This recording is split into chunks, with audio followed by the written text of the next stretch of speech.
There are some notable changes to the case since the last time around. One of the defendants got a new lawyer, the other got slapped with 2 new federal charges, and the entire defense team got some elements of some of the counts thrown out against both of the clients ahead of the retrial. The married Maryland doctors, Hopkins anesthesiologist Anna Gabrielian and Army Major internist Jamie Lee Henry, arrived early and together for a hearing ahead of their retrial in the case. The government claims the couple offered up protected patient medical records to an undercover FBI agent they thought was a Russian spy. Any comment on today? No comment. What about you? No comment.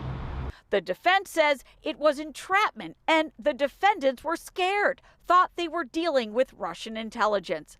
Much remains the same this second time around, but there are some changes since the first trial, including a new lawyer for Dr. Henry. You're new to the case. Is there a lot of catching up to do? I'm new to the case. Doing the best I can. I'm happy to work with a great team. There are 2 new charges against Dr. Gabrielian, felony identity theft. And the judge today handed the defense a partial victory when she threw out the malicious harm prong of counts 2 through 9, which narrows the path for conviction. The judge also gave the defense till tomorrow to decide whether to pursue a special security clearance, or SEPA, to look for evidence in classified information. Have you made your decision on the SEPA issue? No, we haven't. No comment. Thank goodness for a free press. It's a process that would delay the trial. I don't think anything is set yet until the judge hears from us tomorrow. Will it be an hearing from you in person? I don't think so. Okay.